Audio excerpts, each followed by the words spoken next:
Romanos capítulo 3, verso 9 al 20. ¿Qué pues? ¿Somos nosotros mejores que ellos? En ninguna manera. Pues ya hemos acusado a judíos y a gentiles, que todos están bajo pecado. Como está escrito, no hay justo ni aun uno, no hay quien entienda, no hay quien busque a Dios. Todos se desviaron, a una se hicieron inútiles. No hay quien haga lo bueno, no hay ni siquiera uno. Sepulcro abierto es su garganta, con su lengua engañan, veneno de áspides hay debajo de sus labios. Su boca está llena de maldición y de amargura. Sus pies se apresuran para derramar sangre. Quebranto y desventura hay en sus caminos, y no conocieron camino de paz. No hay temor de Dios delante de sus ojos. Pero sabemos que todo lo que la ley dice, lo dice a los que están bajo la ley, para que toda boca se cierre y todo el mundo quede bajo el juicio de Dios. Ya que por las obras de la ley ningún ser humano será justificado delante de él, porque por medio de la ley es el conocimiento del pecado. Y realmente para nosotros todos los días es Navidad. Todos los días nace el sol de justicia sobre nuestras vidas. Cada vez que nosotros abrimos los ojos, que respiramos aire nuevo, que abrimos nuestros ojos, podemos experimentar la misericordia de Dios y no podemos nosotros hacer otra cosa que relacionarla con lo que hizo Jesús por nosotros. Entonces para nosotros todos los días es Navidad. Entonces estaba yo meditando acerca de algún mensaje que fuera adecuado para este día. Pero empecé a meditar en la palabra, en esto que acabamos de leer, en estos versículos, y que en realidad son los últimos versículos que el apóstol Pablo escribe, en donde él hace su valoración del ser humano y que hemos estado mirándola por algunas semanas, a partir del capítulo 1, del primer capítulo, versículo 18 en adelante, y que hemos estado mirando lo que el apóstol Pablo dice acerca de los seres humanos, de todos nosotros. Y hemos mirado palabras muy, muy difíciles, pues podemos decirlo duras, de alguna manera, muy sombrías, hasta cierto punto pudiéramos calificarlas como pesimistas. Pero hemos hablado también que no podemos nosotros disfrutar en realidad de la grandeza, de la gracia, de la misericordia de Dios en nuestras vidas si no conocemos esa condición en la que nosotros llegamos a estar. Y que realmente, aunque nosotros seamos creyentes, cristianos, que estamos aquí, no podemos nosotros decir que estamos totalmente libres del pecado. La experiencia personal de la vida diaria nos dice a nosotros que tenemos una lucha constante con el pecado. Entonces, mirando yo lo que sigue de aquí, después de esta sección que termina en el versículo 20, y al comenzar el versículo 21 en adelante, donde comenzamos a ver nosotros las buenas nuevas de salvación, entonces sí, en donde nosotros, por decirlo de alguna manera, hemos estado subiendo una cuesta muy empinada. Decíamos al principio que se nos figuraba eso, lo menos a mí en lo personal se nos figuraba una cuesta muy empinada al estar escuchando y leyendo, estudiando toda esta información acerca de nosotros. Pero llega un momento en donde nosotros comenzamos a percibir, a ver la luz. Comenzamos a ver lo dulce, lo maravilloso, las buenas nuevas de salvación. ¿Y qué es otra cosa si no es lo que significa la Navidad? Si no es la salvación de nuestras almas. La Navidad no es solamente una noche en familia, que es una gran bendición. No es solamente la emoción de los regalos que vamos a recibir, o que van a recibir algunos a otro día, después de la velada del 24 de diciembre. La Navidad es la salvación de nuestras almas. Entonces esta enseñanza del versículo 21 en adelante, precisamente o casualmente, ¿verdad? Porque sabemos que no hay casualidades para nosotros, va a caer precisamente el domingo entrante. Pero por lo pronto continuamos aquí, terminamos con esta sección que vamos a terminar hoy, en este día, gracias a Dios. en el versículo 20. Entonces miramos cómo el apóstol Pablo hace una descripción. Primeramente, si usted recuerda, hacemos un ejercicio de memoria, que primeramente el apóstol Pablo describió a quién. Describió a los gentiles. ¿Y quiénes dijimos que eran los gentiles? ¿Qué significa la palabra gentil? Dijimos que significaban literalmente las otras naciones. Que cuando aquí la palabra de Dios habla de los gentiles, habla prácticamente de todas las naciones, exceptuando al pueblo judío. ¿Y qué fue la descripción que el apóstol Pablo hizo de estas personas? Fueron descripciones terribles. Nos describe una espiral, decíamos, cómo ellos, por haber desechado a Dios, a pesar de todas las evidencias que Dios nos da de su existencia, de su misericordia, de su gracia, nosotros, porque somos parte de los gentiles, desechamos a Dios. La humanidad desechó a Dios, y por esa causa se hundió en una espiral de pecado, de maldición, sombría, triste. Y aunque no toda la humanidad podemos describirla como la describe el apóstol Pablo aquí en el primer capítulo, del verso 21 en adelante, que ya lo estudiamos eso, no podemos nosotros decir que toda la humanidad está en esa condición. Pero sí podemos decir que tenemos el potencial de eso y de más, por causa de haber desechado a Dios de nuestras vidas. Pero también hablamos que si Dios está hablando de casi todo el mundo, hablar de los gentiles, de todas las demás naciones, pues le faltaba completar, ¿verdad?, con una parte más del mundo, y que eran los judíos. Pero también el apóstol Pablo se refiere a los judíos y habla de ellos. Y la descripción que hace del pueblo judío tampoco es muy halagueña, que digamos. No son flores precisamente las que el apóstol Pablo habla acerca del pueblo judío, sino que los describe también en una condición difícil de pecado. Y que aunque ellos, por ejemplo en el capítulo 3, cuando el apóstol Pablo pregunta ¿qué ventaja tiene pues el judío? ¿O de qué aprovecha la circuncisión? Y comienza a mencionar algunas cosas que ellos tenían por bendición. No está hablando de cualidades naturales que ellos tenían en sí mismos por ser judíos.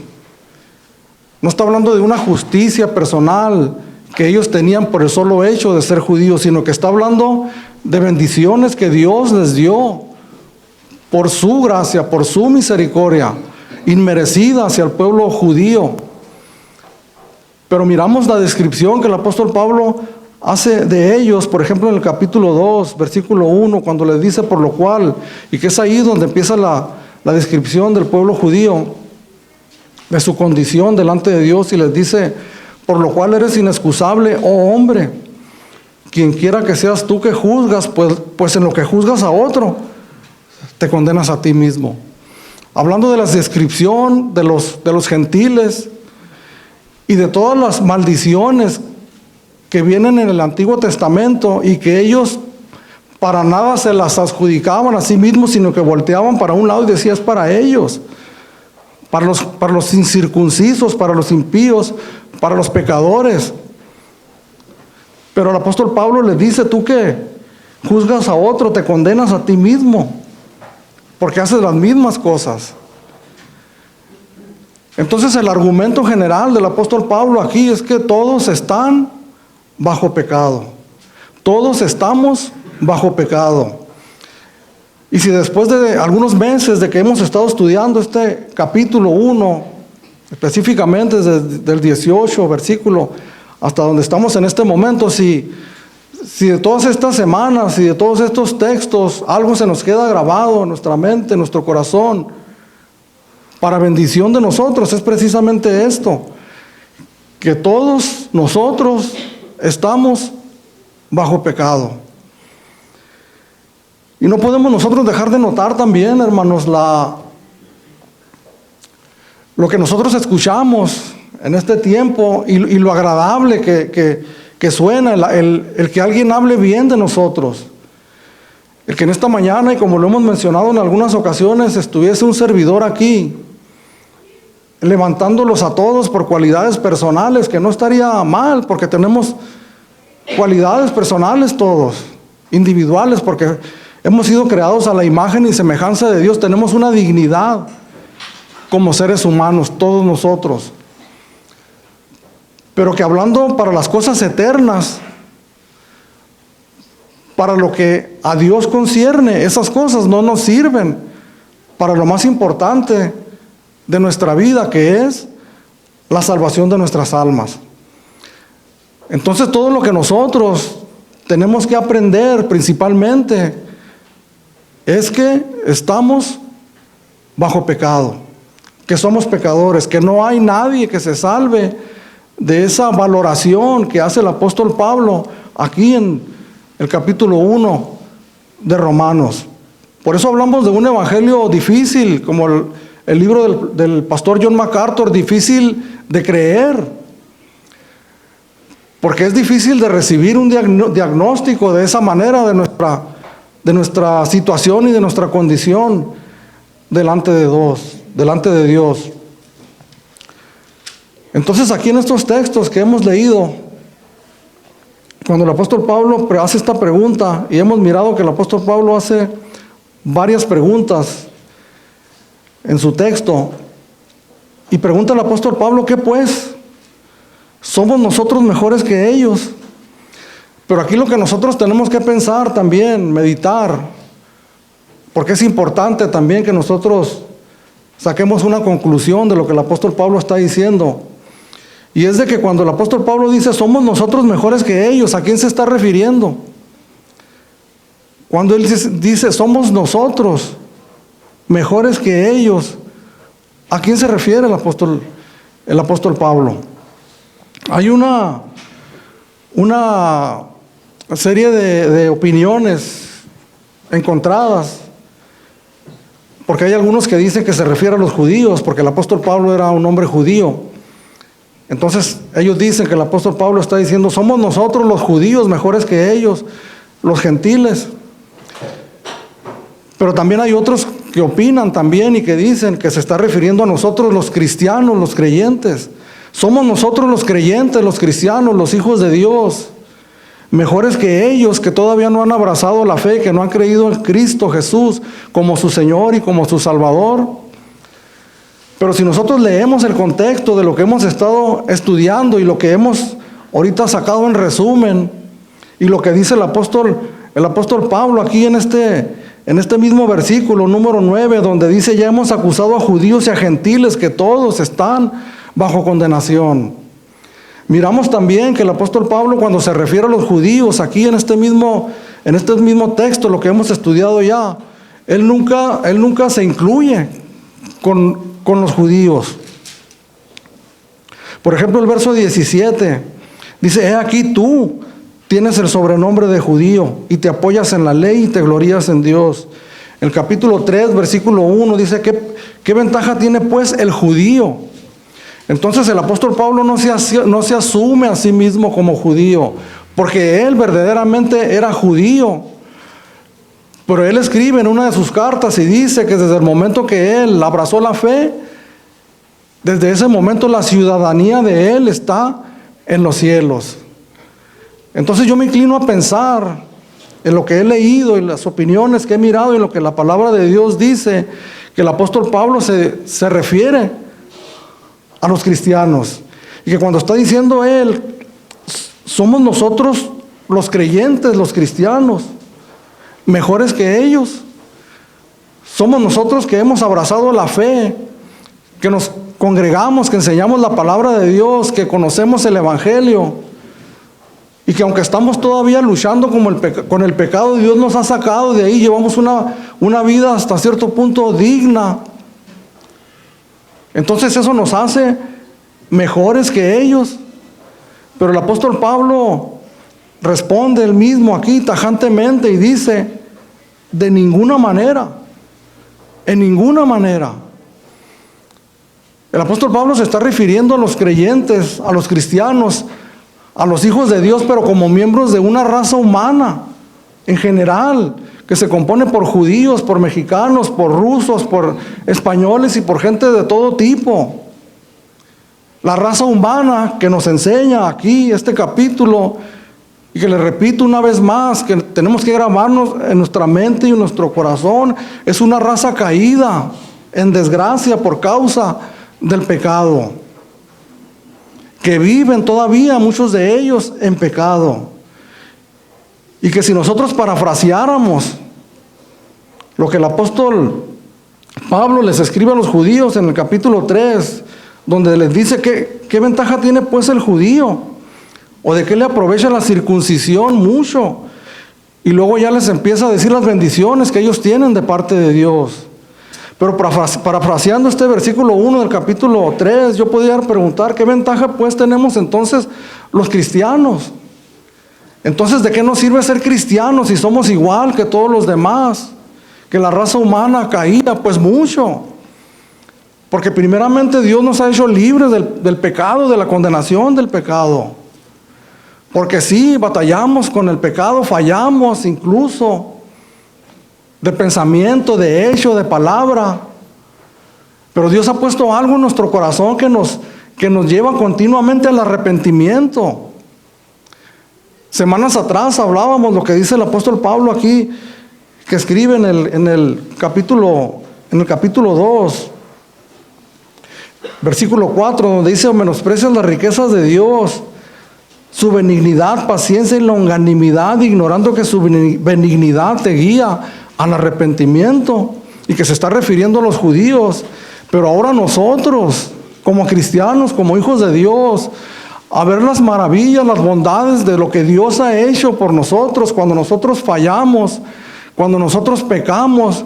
Es la misericordia, la gracia de Dios y su Espíritu Santo, por medio de su palabra, la que nos guía al arrepentimiento. ¿Qué ventaja tenemos nosotros entonces de ser cristianos? Si lo que estamos leyendo aquí es que no somos mejores que ellos. Pero es que esta es la realidad, hermanos, no somos mejores que ellos. Cuando miremos a nuestros compañeros de trabajo, nuestros vecinos que se trasnochan, a quienes se drogan, a quienes hacen tantas cosas, no somos mejores que ellos. Porque también nosotros tenemos una naturaleza dentro de nosotros que luchamos contra el pecado. Somos lo que hemos hablado en muchas ocasiones nosotros, que somos nosotros pecadores. Si nos pudiéramos describir cada uno de nosotros, somos pecadores que hemos sido redimidos con la sangre preciosa de Jesucristo. En esta mañana les está hablando un pecador, sin ninguna restricción se los digo. Está hablando delante de ustedes un pecador que seguramente desde que salí de casa, ¿qué digo? Desde que salí de casa, desde que abrí mis ojos por la mañana, muy temprano, hasta este momento, seguramente he pecado. ¿Quiero pecar? Por supuesto que no. Esa es la gran diferencia y la gran bendición que nosotros tenemos, porque antes sí quería yo pecar, pero hoy no lo queremos, no lo deseamos hacer. Tenemos una lucha encarnizada en contra del pecado. Luchamos, batallamos, le pedimos a Dios que nos libre, que nos dé fortaleza, y continuamente nos da la victoria. Somos más que vencedores en Cristo Jesús, pero ocasionalmente nosotros caemos en pecado. No somos mejores que nadie, hermanos. Es el peligro que nosotros tenemos de comenzar a mirar a las personas por encima del hombro y creer que nosotros somos mejores que los demás. Entonces esta pregunta que hace el apóstol Pablo, ¿qué pues? ¿Somos nosotros mejores que ellos? En ninguna manera. Pues ya hemos acusado a judíos y a gentiles que todos están bajo pecado. Lo que está haciendo el apóstol Pablo es que está entrando en el clímax. En el clímax de la primera parte del Evangelio. Está poniendo la corona encima la cereza encima del pastel. O tal vez quedaría mejor decir que está dando el último golpe o el último tiro de gracia al orgullo humano, a la vanidad humana, dándole a conocer su verdadera naturaleza. Está hablando de los seres humanos en general, está hablando de la universalidad del pecado. que es algo que nosotros debemos de entender, que este mundo en el que vivimos está rebosando de pecado, y que el pecado no está en lugares específicos, que el pecado está en nuestro corazón y se desborda hacia afuera. Esa es la valoración final que está haciendo el apóstol Pablo aquí. Y en estos versículos donde entra precisamente en ese clímax, para que nosotros entendamos esta situación que verdaderamente la tenemos que entender. Porque una de las tentaciones y debilidades de nosotros es precisamente entender lo contrario a esto. Encontrar en nosotros virtudes que no tenemos, o cualidades que solamente Dios, en su gracia y en su misericordia, nos puede dar. Desde el versículo 18 hasta este momento, el apóstol Pablo, todo lo que ha descrito, lo ha hecho bajo un conocimiento basado en la observación y en la experiencia, basado en su conocimiento de la palabra de Dios, basado en la observación de los seres humanos, basado en la observación de su propia naturaleza y basado en su propia experiencia. Pero aquí, que es válido, pero que una vez escrito, recordemos que el apóstol Pablo fue inspirado por el Espíritu Santo, y una vez plasmado aquí, toma la forma de escritura y de palabra de Dios. Pero aquí en el verso 10 el apóstol Pablo dice como está escrito. Entonces todas esas argumentaciones, todo eso que yo les he estado explicando acerca del ser humano, que me he basado en lo que conozco de la palabra, en mi experiencia personal, en lo que he observado, está escrito en la palabra de Dios. Porque todo lo que nosotros vamos a afirmar, hermanos, todo lo que nosotros vamos a decir, cualquier cosa, tenemos que tener lista la Biblia por un lado para poder sostener que verdaderamente está escrito en la palabra de Dios. Porque cuántas cosas afirmamos, ¿no es cierto? ¿Cuántas cosas afirman predicadores en este tiempo? ¿Cuántas cosas afirmamos inclusive nosotros como creyentes en nuestras conversaciones, en nuestro compartimiento de la palabra de Dios a otras personas? ¿Cuántas cosas muchos dicen? El Señor dice así. El Señor me dio una palabra para ti. Pero entonces nosotros buscamos en la Biblia, pero no encontramos absolutamente nada de lo que nos están compartiendo. Les decía yo la semana anterior que lo que nosotros vivimos en este tiempo es una rebelión muy fuerte de este mundo en contra de la palabra de Dios. El que nosotros podamos esgrimir la palabra en diferentes foros y lugares es un menosprecio para nosotros. Pero si revisamos lo que el apóstol Pablo le dice a los judíos cuando les hace esta pregunta, ¿qué ventaja tiene pues el judío y por qué aprovecha la circuncisión? Mucho. En todas maneras, primero ciertamente que les ha sido confiada la palabra de Dios. Entonces, ¿qué es la palabra de Dios para nosotros, hermanos? En esta mañana, lo que nosotros estamos haciendo aquí es que estamos teniendo un tiempo de adoración y de reverencia, no frente a un orador, no frente a alguien que está dando un discurso. Nosotros estamos teniendo un tiempo de adoración y de reverencia hacia la palabra gloriosa y bendita de Dios. Por eso en esta mañana yo tengo que cuidar cada palabra que sale de mis labios y no apartarme mucho, porque a veces tiene uno que hacer alguna explicación, pero no, o tomar algún ejemplo, alguna experiencia para explicar la palabra de Dios, pero no nos tenemos que apartar mucho, porque finalmente tenemos que recaer en esto, porque está escrito. Y lo que el apóstol Pablo ha estado hablando acerca de la naturaleza y de la condición de los seres humanos está escrito. Y lo que hace Pablo es que toma una serie de textos que se encuentran en el Antiguo Testamento, Salmos, principalmente un texto por ahí de Isaías, y que los toma él, no al azar, pero sí los escoge. Me imagino yo, al estar él preparando su escrito, pasando un tiempo tal vez en vela, en la noche, estudiando, orando, para que el Señor lo guiara a estos textos con los cuales debía él convencer a la iglesia, a los hombres y a las mujeres que estaban en la iglesia, de cuál es su condición. Y lo que nosotros miramos aquí, hermanos, aunque son textos que estamos bien familiarizados con ellos y que los usamos para imprimirlos en un papel y repartirlos a las personas, entonces como que han perdido su impacto por su uso continuo, por su repetición continua, porque la referimos a otras personas.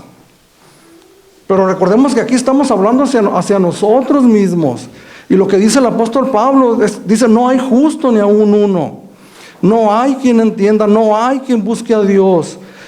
Todos se desviaron a una, se hicieron inútiles. No hay quien haga lo bueno, no hay ni siquiera uno.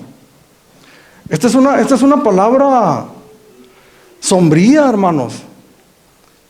Si no supiéramos nosotros de qué estamos hablando, si la estamos escuchando por primera vez, yo le aseguro que estuviéramos diciendo, pues, ¿de qué estamos hablando aquí?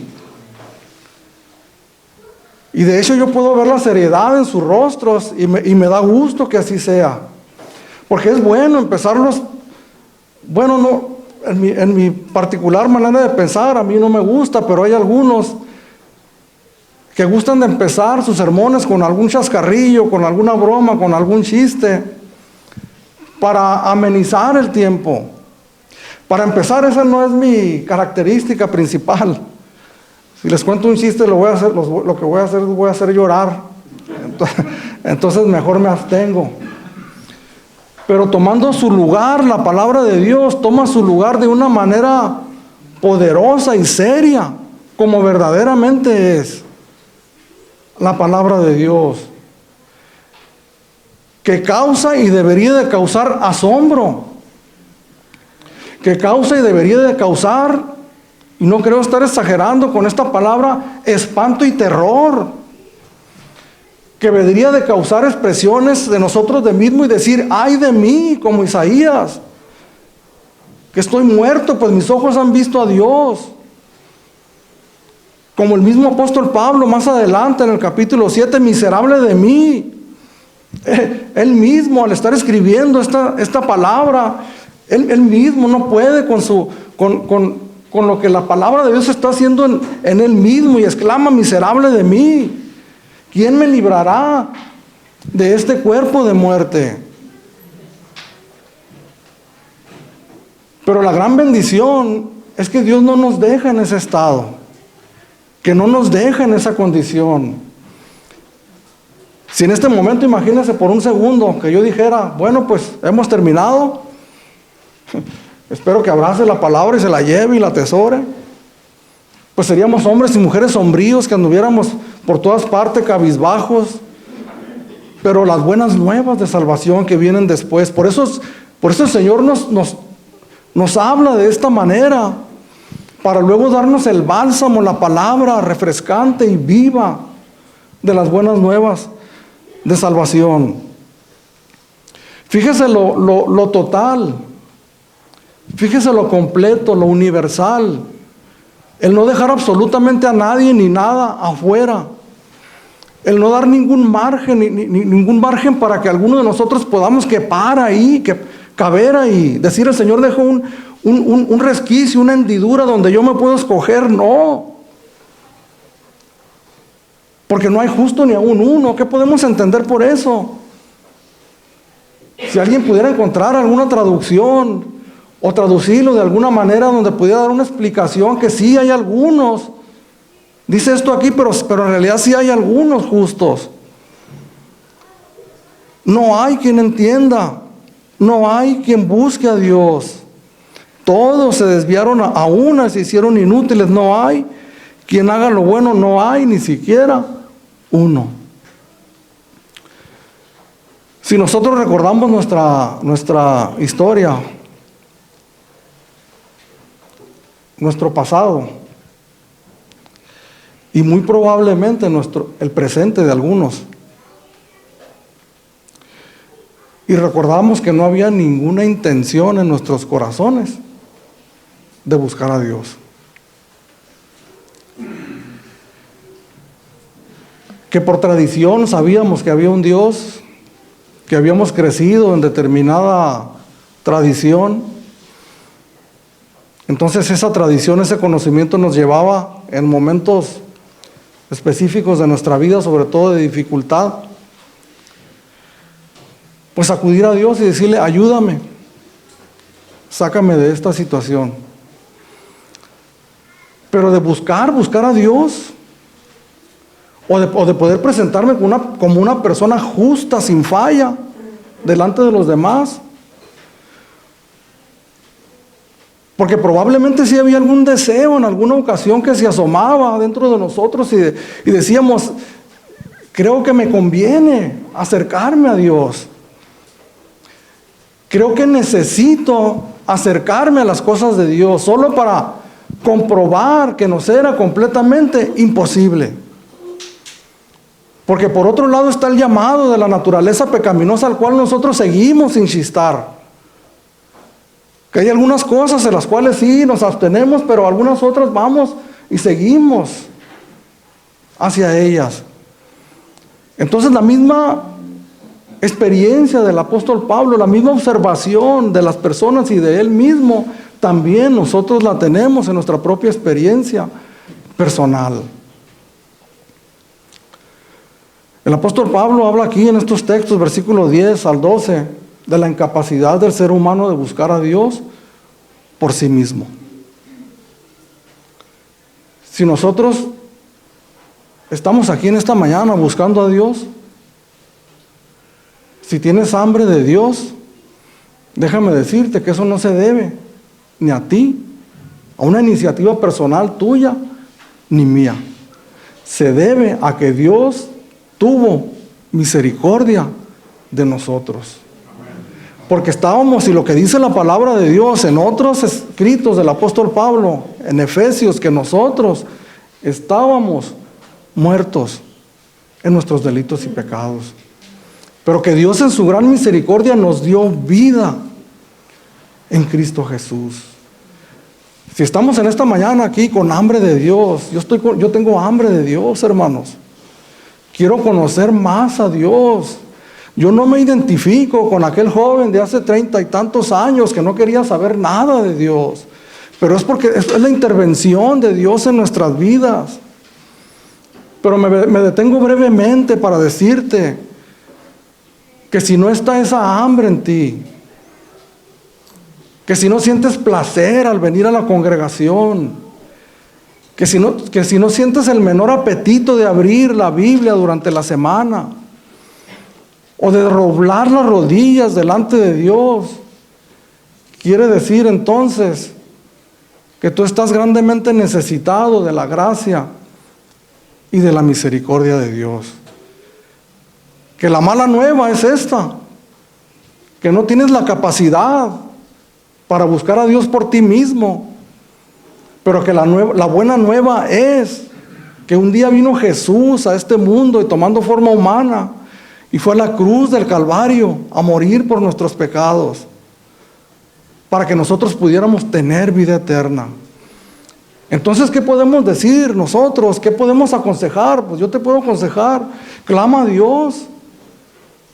¿De qué nos sirve este conocimiento? Nos sirve de conocer que estoy perdido, que no tengo remedio, que mi condición es verdaderamente seria delante de Dios, porque hemos hablado del juicio de Dios, de la ira de Dios, de la ira venidera. Entonces, ante ese espanto que les recuerdo que debería de surgir en nosotros, ante ese terror, aunque algunos digan, pues nosotros no nos acercamos a Dios por temor, por miedo, pero debe de haber un temor. Pero por supuesto que debe de haber un temor a Dios, como lo vamos a mirar terminando esta enseñanza. Y acercarnos con ese clamor y con ese temor y temblor y decirle, Señor, ten misericordia de mí. He conocido, he entendido esa descripción que haces y verdaderamente aplica a mi vida.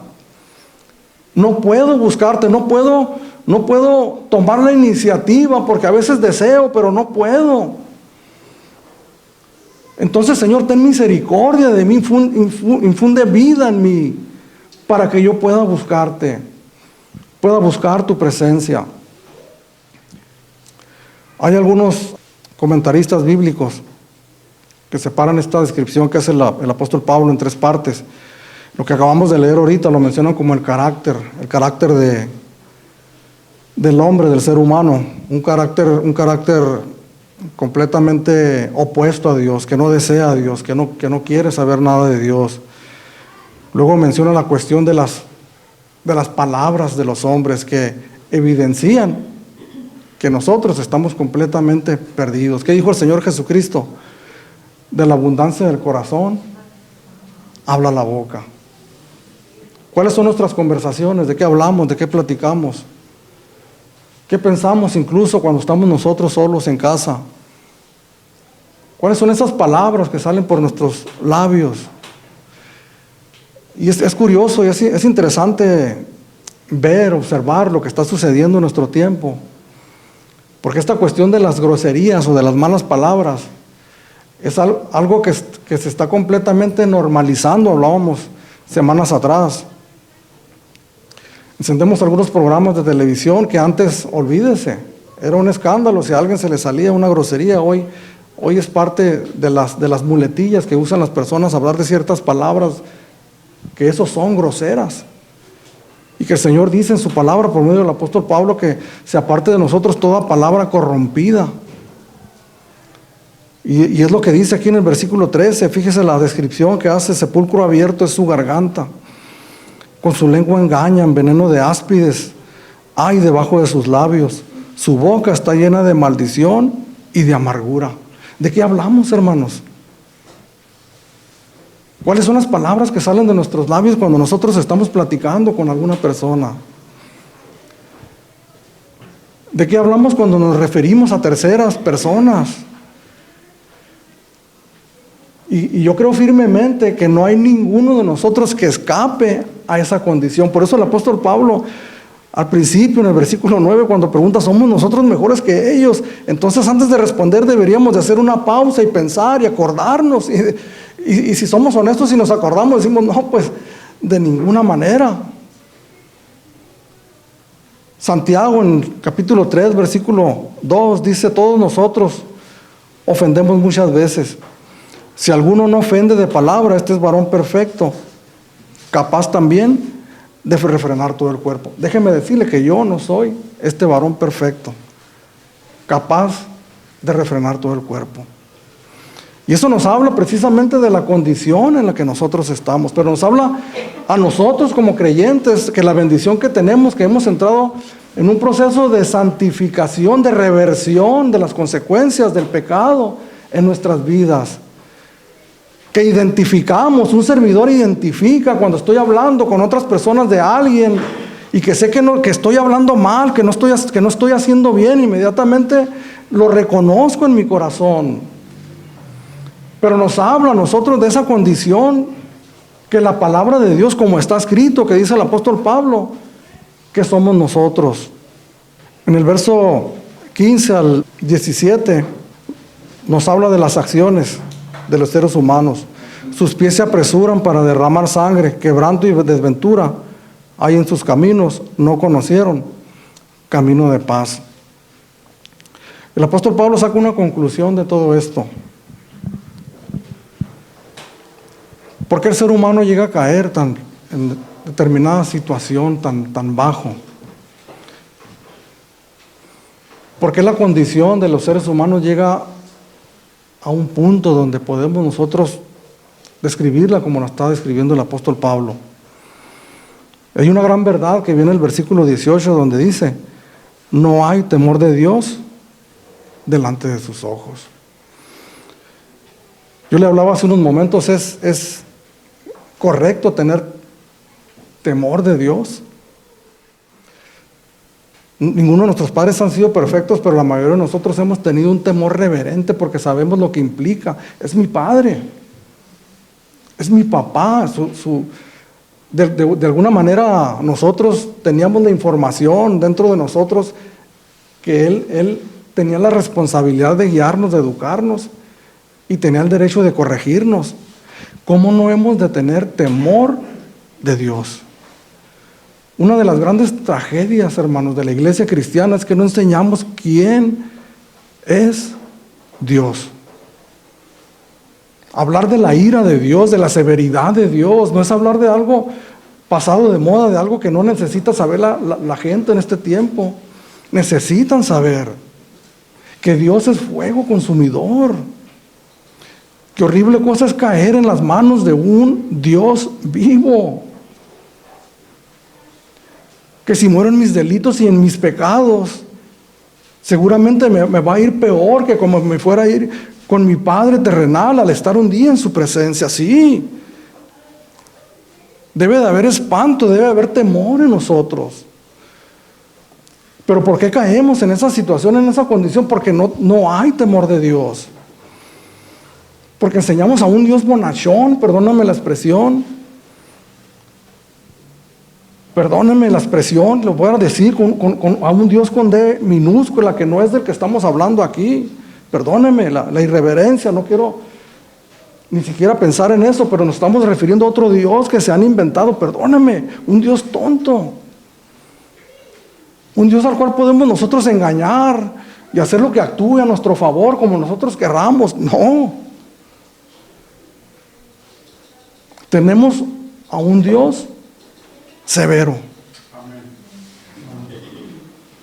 que corrige, que sí castiga, hermanos. La palabra de Dios lo dice literalmente. En el Salmo capítulo 36, versículo 1, que es de donde toma el apóstol Pablo este texto del Salmo capítulo 36. Vamos a leer del 1 al 4. La iniquidad del impío me dice al corazón: no hay temor de Dios delante de sus ojos. Se lisonjea por tanto en sus propios ojos, de que su iniquidad no será hallada y aborrecida. Las palabras de su boca son iniquidad y fraude. Ha dejado de ser cuerdo y de hacer el bien. Medita maldad sobre su cama, está en camino no bueno. El mal no aborrece. Una de las características contrarias de lo que Dios produce en nosotros cuando el Señor nos rescata es precisamente lo contrario de esta última frase que hemos leído aquí en el versículo 4, que es esta descripción de todo lo que leímos. El mal no aborrece. Si no odia el pecado, no odia el mal. Aquellas cosas que saben que están mal, que van en contra de la palabra de Dios, no las aborrece. Como dice aquí en una parte del estudio que estamos llevando Romanos, que no solamente las hacen, sino que se complacen con los que las practican. Queremos saber, escudriñar nuestros corazones y ver si estamos en la fe. Pues aquellas cosas que amábamos antes de conocer a Cristo, hoy las debemos de aborrecer. Esos caminos de maldad en los que nosotros andábamos, que nos gozábamos en ello, que sabíamos que estaba mal, hoy en este tiempo los tenemos nosotros que aborrecer. Y esa pregunta sería para todos nosotros: ¿aborrecemos el pecado? ¿Aborrecemos el mal? ¿De dónde te sacó el Señor? Cuando recuerdas aquello, te deleitas, te gozas, se dibuja una sonrisa en tus labios, recordando agradablemente lo que hacías. Das testimonio de quién eras, pero parece que te estás gozando, y en el fondo de tu corazón quisieras estar allá, como los egipcios que estaban en el desierto, pero decían: me acuerdo cuando estábamos en Egipto. Es que hay un punto, hermanos, de nuestra vida donde nosotros tenemos que tomar un partido. Por eso Dios en su palabra es claro y no nos da lugar para que nosotros estemos a medias tintas.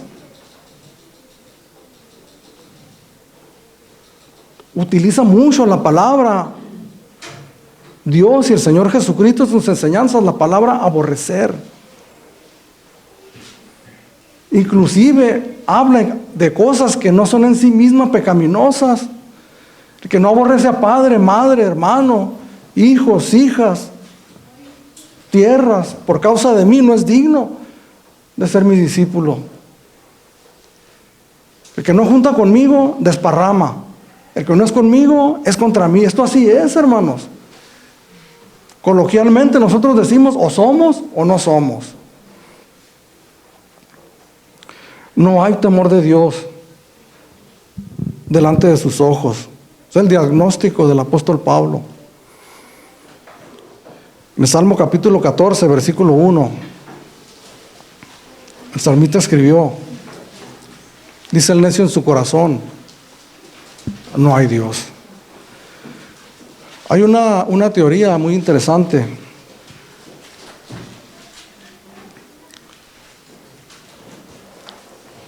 de la ciencia, o lo que la palabra de Dios llama como la falsamente llamada ciencia, de la psicología. Un argumento de el padre de la psicología, Sigmund Freud, en donde él habla de que el creyente se ha hecho esa ilusión religiosa, la llaman ellos,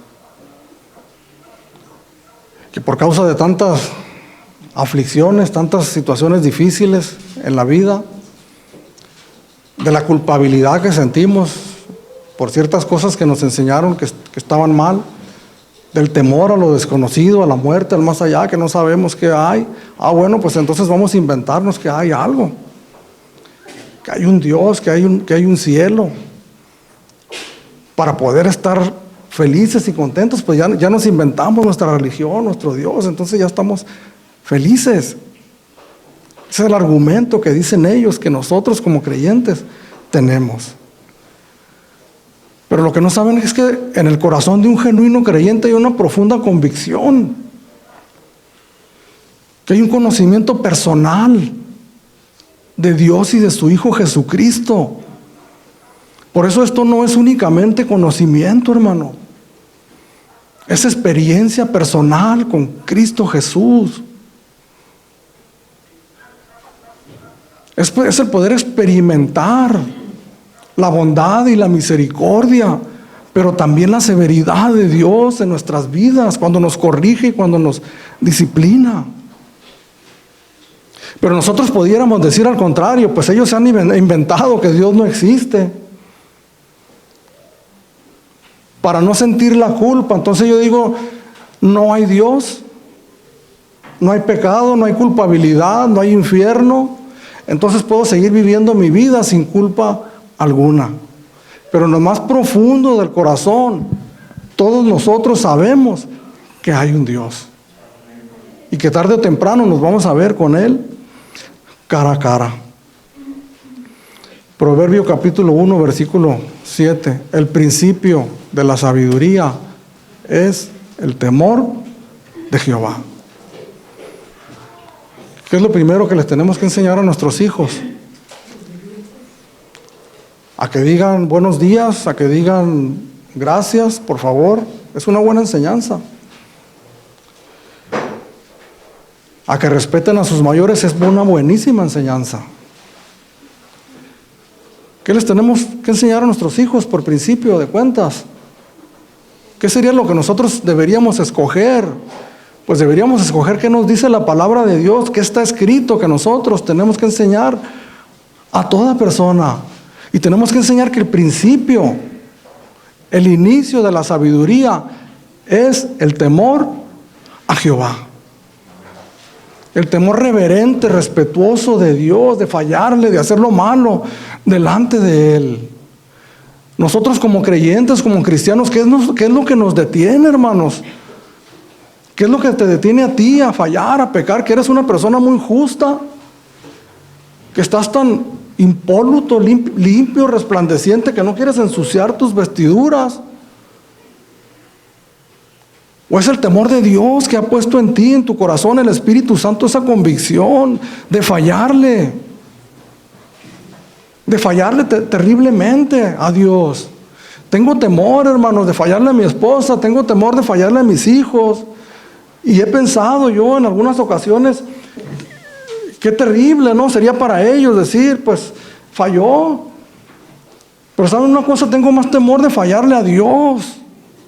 Hay un canto muy bonito que me gusta, antiguo, que dice: ¿cómo he de pagarle mal al que me hizo tanto bien? Hay un temor amoroso, hermano, respetuoso hacia Dios, que es el que nos detiene a nosotros de correr con nuestros pies a derramar sangre, como dice la descripción del apóstol Pablo. Verso 19: pero sabemos que todo lo que la ley dice, lo dice a todos los que están bajo la ley, para que toda boca se cierre y todo el mundo quede bajo el juicio de Dios.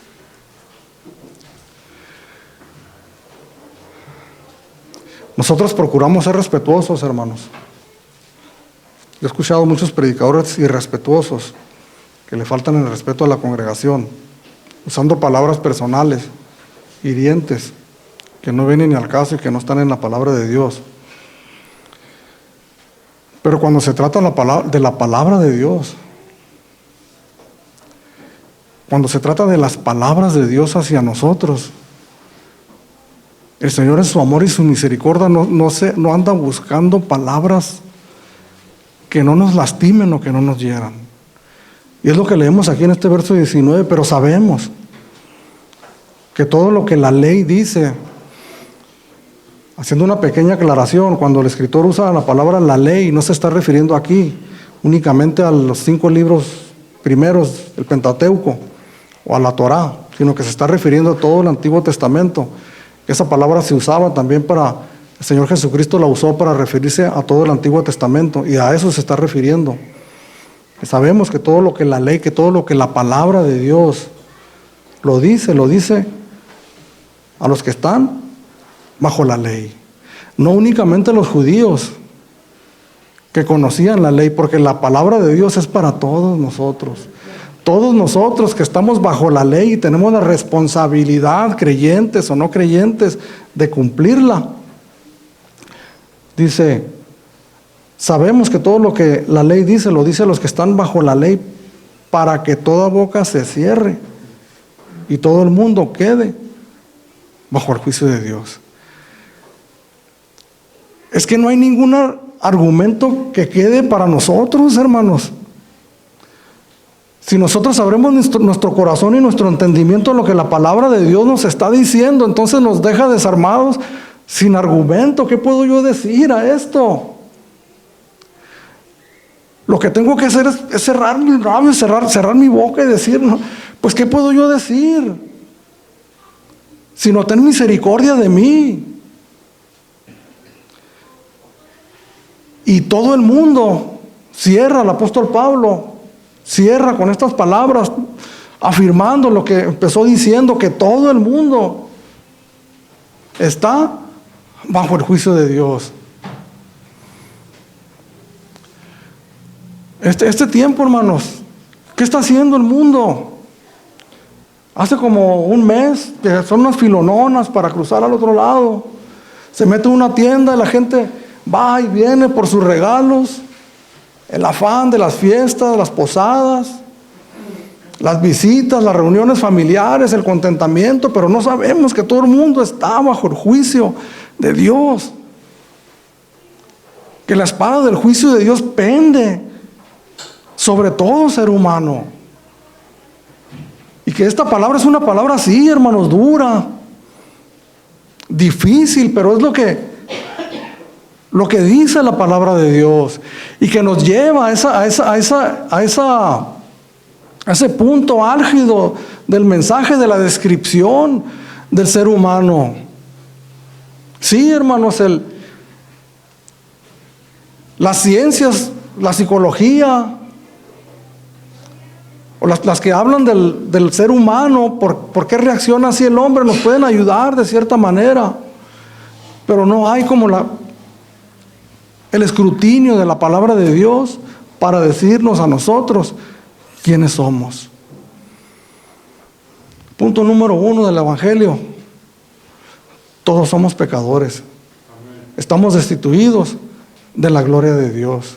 El juicio de Dios pende sobre nosotros, ya que por las obras de la ley ningún ser humano será justificado delante de Dios. Es en vano lo que querramos hacer. Si al hacer buenas obras sentimos que nos descarga un poco la conciencia, pues si eso te hace un poco bien para tu salud mental, emocional, pues estás bien, síguelo haciendo. Pero para alcanzar la salvación no nos sirve absolutamente para nada. Porque aquí está la declaración de Dios: ya que por las obras de la ley ningún ser humano será justificado delante de Dios, porque por medio de la ley es el conocimiento del pecado. La palabra de Dios lo que trae a nosotros es decirnos: tú eres un pecador, porque eres transgresor de todas y cada una de estas leyes. ¿Qué será de nosotros, hermanos? Les decía en un principio, a media predicación, si paráramos aquí, yo les dijera, pues vamos a ponernos de pie y pues disfrute la palabra y atesórala y abrácela, y cada quien para su casa, pues nos iríamos con un sabor amargo y sombrío, cada uno de nosotros. Pero qué bendición. Y lo que vamos a mirar la semana entrante: la mano extendida, amorosa de Dios hacia nosotros. La justicia de Dios. Hay una justicia severa de Dios que sí condena, que es el autorizado para condenar, para irarse por causa del pecado, pero hay una justicia divina perdonadora de Dios en la persona de su Hijo Jesucristo, que perdona nuestros pecados. El verso 22 dice: pero ahora, aparte de la ley, se ha manifestado la justicia de Dios, testificada por la ley y los profetas, la justicia de Dios por medio de la fe en Jesucristo, para todos los que creen en Él, porque no hay diferencia. Por cuanto todos pecaron y están destituidos de la gloria de Dios, siendo justificados gratuitamente por su gracia, mediante la redención que es en Cristo Jesús. Estas son las buenas nuevas de salvación, hermanos. ¿Cómo podemos nosotros gozar y regocijarnos de esa grande salvación si no conocemos de dónde nos ha sacado el Señor? Cuando nosotros estamos pasando por diferentes circunstancias difíciles espirituales en nuestras vidas, como creyentes, como cristianos, porque las pasamos continuamente. Si nos estamos equivocando, tal vez, si nos estamos ensoberbeciendo sin darnos mucha cuenta, si nos estamos creyendo que somos nosotros, entonces nosotros tenemos que darnos un repaso con esta primera parte del Evangelio de arriba abajo y decirnos: ese eres tú. Y si estás aquí es por este hombre maravilloso que vino y dio su vida en la cruz por ti. ¿Somos mejores nosotros que ellos? ¿Estamos listos para responder a esta pregunta? ¿Somos mejores que ellos? De ninguna manera. Porque lo que somos, lo somos por la gracia, el amor y la misericordia de Dios.